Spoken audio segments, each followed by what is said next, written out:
Qaynar xəttə müraciət edən Vaqif Baqrov deyir ki, qızı Lətafət Əliyeva gözdən əlildi. Bu kateqoriyadan olan şəxslər üçün mənzil təminatı ilə bağlı xüsusi qayda mövcuddur. Lakin ailə artıq 3 ildir ev növbəsindən dayanmasına baxmayaraq, hələ də mənzillə təmin edilməyib. Qızım 10 ildir pensiya alır, 220 manat. Abuzu kvartdan dayana bilmir, olmaz. Mən də 80 yaşım var.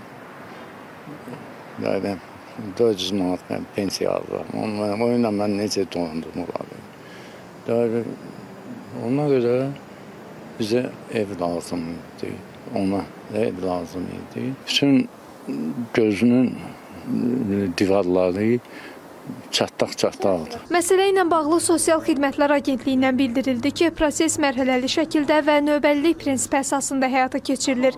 Yəni hazırda 2021-ci ilin 15 avqust tarixinədək Bakı, Sumqayıt şəhərlərində, Abşeron rayonunda mənzil üçün uçota alınmış gözdən əlilliyi olan şəxslər mənzillə təmin olunur. Vətəndaş Lətafət Vaqif qızı Əliyeva isə ötən il, yəni 2024-cü ilin aprelində mənzil növbəsinə qeydiyyata alındığından onun müraciətinə qanunvericiliyə uyğun şəkildə baxılacaq.